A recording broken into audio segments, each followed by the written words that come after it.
Nos acompaña Paola Ugaz, que como ya dijimos fue autora o coautora del libro Mitad soldados, mitad monje, mitad soldados, con Pedro Salinas, con el periodista Pedro Salinas, que realmente marcó un antes y un después en el tema del sodalicio y obligó a una investigación y a definiciones, e incluso, debo decirlo, desde la perspectiva de mi experiencia personal, fue estimulante para muchas personas que habían sido parte del sodalicio y que antes no se habían atrevido a hablar, a decir de una vez vamos a hacerlo, ¿no?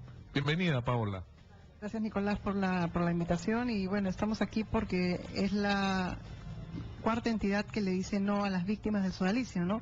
El Congreso, a través del fujimorismo, que es el bloque mayor, digamos, que lleva a cabo, que está dentro de sus facultades, haber creado una comisión para escucharnos a las víctimas y por fin poder escuchar a los perpetradores que hasta ahora están pasando, digamos, piola, porque de verdad que nadie les ha dicho nada. Pero ha habido un cambio de posición de los fujimoristas, ¿no es cierto? Hasta ayer a las 10:30 y no sé cuántos de la mañana era una situación, pero después del Twitter de Kenji Fujimori la situación cambió, porque además ha sido bien recio, Kenji, ha dicho nauseabundo.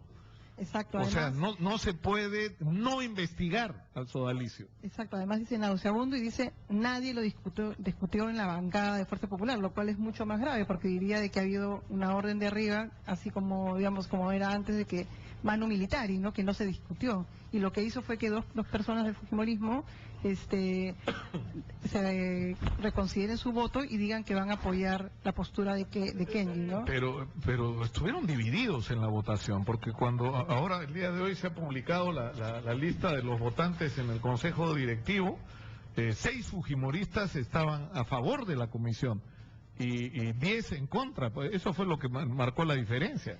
Sí, pero en el momento de la votación, ellos se aseguraron de que el APRA y Acción Popular se abstuvieran.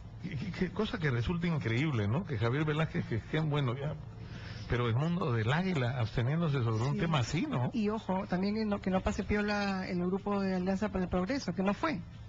O sea, no se presentó. No se presentaron, o sea, digamos, movieron muy bien su estrategia congresal para tener todos los votos listos. ¿Tanto poder tiene esta gente del sodalicio como para lograr que el Congreso de la República no apruebe una comisión investigadora? Tiene el poder suficiente para asegurarte apoyar tu campaña política en el 2018 y en el 2021. Estamos hablando de que tienen en promedio, todavía estén en el medio de una investigación del dinero del tema sodalicio, que llega a $800 millones. ¿Que mueve el sodalicio como...? En Perú, Chile, Ecuador, Colombia, ¿no? Y Estados Unidos, Italia, ¿no? Donde están. Tienen colegios, tienen universidades, acá tienen cementerios. Y además aquí, a diferencia de otros países, tienen toda la protección tributaria con el concordato. Entonces, si tú tienes un colegio católico o un cementerio católico, tú no pagas impuestos.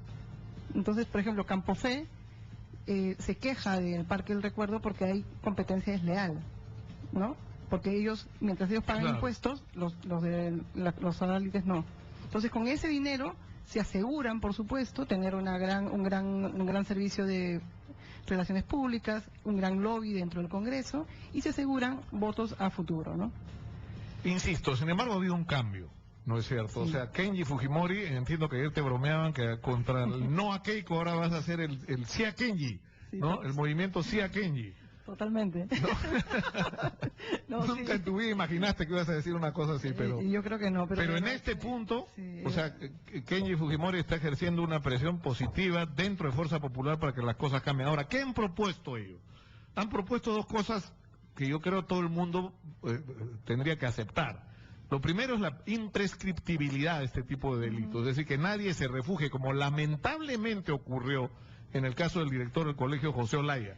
¿No es cierto? Que había testimonios desgarradores de gente que en su cara le decía, usted abusó sexualmente de mí, y él le decía, pero ya prescribió, o sea, era vergonzoso. O sea, estaba reconociendo que le había casi destruido la vida a decenas de chicos y no podía meterlo preso por la prescripción. Bueno, están proponiendo que rápidamente se apruebe la imprescriptibilidad. Eso está bien.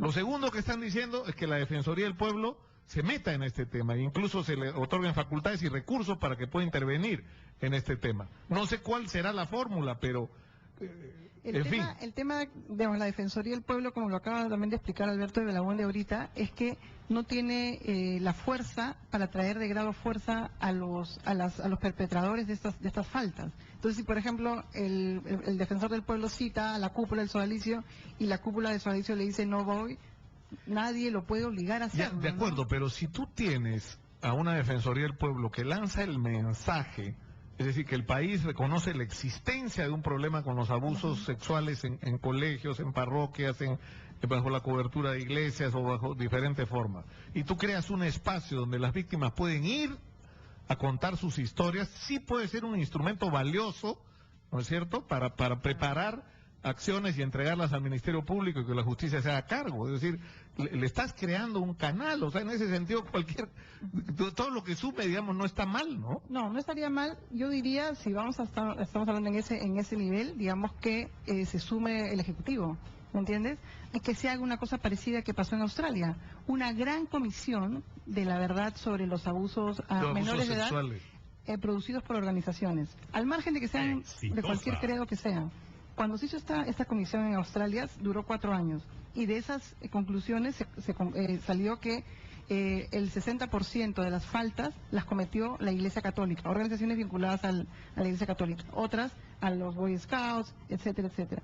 Y unas cosas que se hizo que fue increíble, que en promedio una víctima de abuso sexual se demora 33 años en procesar y hacerla pública. Entonces sí, yo, por supuesto, a nosotros nos pasó con ese extraordinario reportaje sobre, reitero, lo de José Olaya que hizo Juliana Oxenford.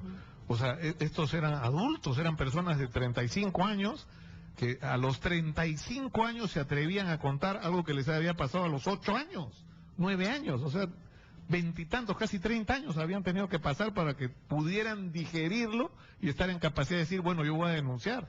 Yo soy víctima, o sea, increíble.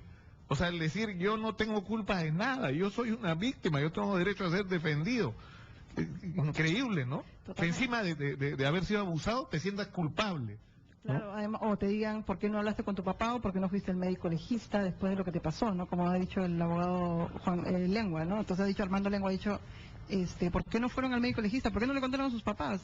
Cuando uno sabe que en ese momento eres inocente y no sabes procesar lo que significa para un menor de edad. No, y además hay un mecanismo ahí perverso, porque los perpetradores de abuso sexual son normalmente, en este contexto, personas con las que las víctimas tienen una relación de afecto, de dependencia emocional, ¿no es cierto? Son los padres, los padrastros, los hermanos, los primos, los tíos, o en este caso, ¿no es cierto?, el maestro, el tutor, el cura, ¿no? Súmale a esto el factor religioso, que tú le digas que este señor que es claro, tutor, es el representante de Cristo en la tierra y que te va a enseñar la verdad. Entonces, si ese personaje que para ti representa tu entrada al cielo o algo más digamos, más puro, te realiza esta invasión a tu sexualidad y te viola, todo tu mundo se cae y no entiendes qué está pasando hasta que pasan muchos años y tú lo puedes contar.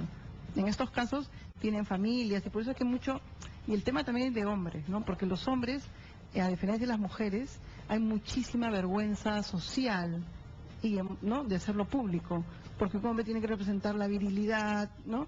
Y entonces contar que te ha pasado esto inmediatamente hace que tú puedas ser parte del escándalo y que te digan, que te insulten y que te digan que a ti te gustó, que fuiste gay, etcétera, ¿no? O sea, un hombre para revelar que ha sufrido una violación, además de todos estos procesos si eres menor de edad, es más duro que hacerlo cuando eres mujer. No, además hay mucho mito alrededor de esto, porque yo el otro día me llamaba una persona cuando decía, alguien dijo, supuesto, digamos, criminalista con respecto a los abusadores, que la teoría es que los abusadores a su vez han sido abusados.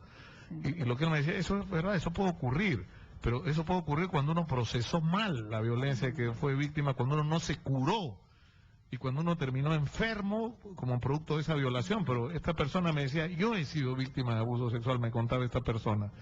Me decía, y lo último que yo quisiera en la vida es que yo hacerle algo a alguien, y menos aún a un niño, como lo que me pasó a mí, me contaba esta persona, ¿no? Que es la reacción exactamente contraria. O sea, que nadie merece ese tipo de violencia, ¿no?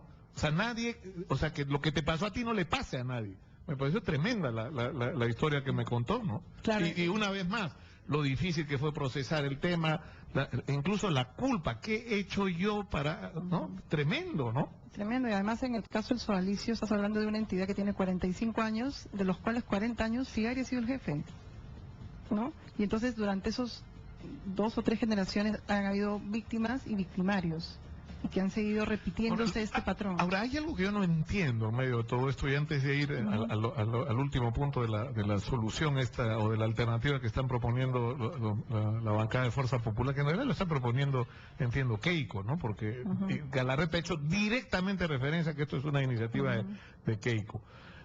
Es decir, el Ministerio Público hizo algo que como que no está correspondiendo a lo que es el comportamiento del Ministerio Público que pretende Pablo Sánchez, ¿no es cierto? O sea, un Ministerio Público comprometido con la gente y comprometido con las víctimas y con los intereses del Estado. Tienes por ahí una resolución. Tienes la resolución del Vaticano que es inexplicable porque prácticamente está protegiendo a Figari. Pero en el otro lado tienes el propio Sodalicio que, con todas las críticas que se le puede hacer, está reconociendo las faltas e incluso está reconociendo hasta los abusos sexuales. Claro, pero reconoce sin dar los nombres. Entonces el secretismo del Sodalicio sigue manteniéndose, y hay ahorita 4 abusadores dentro del Sodalicio que no conocemos sus nombres y no sabemos si tienen acceso a menores de edad. Estamos hablando de colegios, universidades, entonces sí hay un riesgo, y en los colegios del Sodalicio, que son aquí en Lima son 3, y en Arequipa, bueno, y a nivel nacional son más, igual están los sodalites con la misma lógica, donde el sistema Figari sigue imperando. O me vas a decir que en 5 años que ya no está Figari todo cambió y el chip se les fue. Entonces yo creo que sí hay una alerta que dar. Desgraciadamente el Ministerio de Educación no ha hecho ninguna acción en los colegios del Sodalicio para poder preservar que los menores de edad estén en este peligro, ¿no? Y otra cosa más, en el Congreso de la República ellos han ido a hacer lobby del Sodalicio, y el fujimorismo, Galarreta admitió hoy que se han reunido con gente de la cúpula del Sodalicio que no quería la investigación. Pero mi pregunta es, si se han reunido con los del Sodalicio, ¿por qué no se han reunido con las También víctimas? Con las víctimas, por supuesto. O sea, ¿por qué no? No entiendo cuál es la diferencia de unos y otros, ¿no? Y eso claro, para ¿por mí qué no parece... recibieron a este chico Escardó, por ejemplo? Exacto. ¿Por qué no hablaron con Pedro, que ha sido miembro del Sodalicio? Claro, o los López de Romaña, o claro, tantas víctimas supuesto. que están ahí esperando alguna respuesta del Estado peruano, que los ha dejado olvidados, además del Vaticano. Porque la lógica del Vaticano es la lógica celestial, ¿no? El derecho canónico lo que dice es, como Figari creó una entidad católica que hizo que entren más católicos a esta entidad, él está en un carisma más elevado que tú y que yo. Y no importa el pecado que se le está persiguiendo, que es pedofilia, entonces se le perdona, porque lo que hizo fue mejor y lo pone en un carisma más elevado. ¿Tú te imaginas eso? Pero eso como lógica, ¿no? Sí, una lógica ¿no? celestial. O sea, pones en la balanza, o sea, trajiste cristianos, pero bueno, pues se te pasó la mano con algunos chicos y ya vamos a hacer como que esto no pasó. Te jalo la oreja y claro. Exijo al Sodalicio que te mantenga de por vida en Roma. O sea, esa es la lógica. Ahora es sorprendente con el Papa, ¿no? Supuestamente el Papa que tenemos que tiene un discurso más moderno, ¿no? Sí, no, todos esperábamos que iba a haber diferencias con respecto a Benedicto XVI en el tema pedofilia, pederastia, en el tema de no encubrir, como pasó con el caso Boston, como pasó en México, como pasó en Chile. Pero con el Papa Francisco ha demostrado que es igualitito que Benedicto y que Juan Pablo II, ¿no? Ahora, con respecto a la propuesta de los fujimoristas, ellos dicen, uno, imprescriptibilidad de este tipo de delitos por ser de lesa humanidad. Segundo, que la Defensoría del Pueblo cree una instancia, ¿no es cierto?, y tenga los recursos. Y lo tercero es esta propuesta de que una subcomisión de la Comisión de Justicia y Derechos Humanos se aboque a esta investigación. Me dicen, Erika, por esta información, bueno, están implementando lo que han anunciado. Ahora, ¿por qué no resulta razonable esto de la subcomisión de la Comisión de Justicia? ¿Porque no tiene las facultades de una comisión investigadora, como ha dicho Marisa Glave? Porque no tiene lo del... la citación de grado fuerza, esa potestad. A las personas, digamos, pero si, digamos, yo tampoco es que me vaya encima, lo que dice Alberto de la UNDE es de grado fuerza ya no tiene toda una especie de, aparte no solo el presupuesto, sino que pueden traer expertos, sino que pueden hacer algo que podría ser bastante importante, no solo por el tema sonalicio, porque también tenemos el caso del colegio Héctor de Cárdenas. O sea, sería genial implementar algo que vaya más allá y que pueda hacer que el tema abuso sexual sea visto de a verdad por el Estado peruano, ¿no? Ahora, esto ya entiendo que por la rapidez con la que están planteando las cosas, pero es un cambio, Paola. O sea, ya míralo como si esto fuera una guerra. Esto es una batalla ganada. No, esta batalla ganada es hace tiempo, Nicolás. O sea, que las víctimas hayan podido contar lo que les ha pasado, que las víctimas que tú dices estaban dentro del sodalicio han salido y han contado lo que les pasa, que el sodalicio haya reconocido, que el Vaticano lo haya reconocido, digamos. Perdóname, pero yo me siento más que agradecida de todo lo que está pasando. Pero lo que digo es, me encantaría, lo que te digo es hacer de repente una comisión mucho más global en el cual se investiguen todos los casos, porque de verdad que siento que este país que tiene las cifras de ser uno de los países que tiene mayor abusos sexuales en Sudamérica, no pueda todavía proteger a los menores de edad que tengan acceso en sus colegios y a través de organizaciones religiosas o no religiosas. Claro, pero si tú dices, el Parlamento está investigando, la Defensoría del Pueblo va a ser empoderada, como está de moda decir, para visibilizar, que es otra palabra que está de moda, no todo este tema, y que la gente tenga un espacio para venir y contar lo que le está pasando, vamos a tener un shock, porque yo creo que nos vamos a quedar espantados del tamaño horroroso de esta realidad. Yo te digo, por la experiencia mía como conductor de programas periodísticos, o sea, es increíble la cantidad de casos y la dificultad que tiene siempre, del temor que tiene la gente a hablar de la agresión que temen, porque siempre hay un espíritu de protección, ¿no?, de parte de las instituciones, de la gente con poder. Pero lo que no logro entender es cómo se puede ser permisivo con algo tan horrendo como abusar de un niño, ¿no?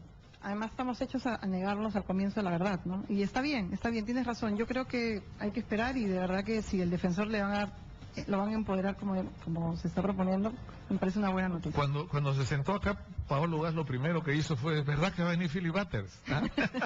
Hoy día cuando terminaba Juan Carlos Tafur decía, están circulando el rumor, yo lo único que les puedo decir, decía Tafur, que no me voy a vacaciones porque se va hace rato, lo tenía planeado, se va a Tierra Santa. No, bueno, entonces te pregunto, ¿viene Philly Butters o no viene Philly Butters? Lo que sí te puedo decir es que Philly Butters viene mañana a una entrevista conmigo, que va a ser larga, va a ser intensa, va a ser apasionada, Bueno, vas a hacer el anuncio de que viene el lunes entonces. Bueno, eso yo no lo sé. Lo único que yo te puedo decir es que vamos a tener una muy buena entrevista el día de mañana. Va a salir chispas acá. Está bien.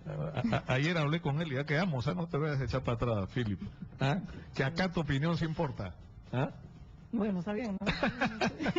Vamos a escucharlo. Muchas gracias a Paolo Gas por estar con nosotros. Vamos a la pausa.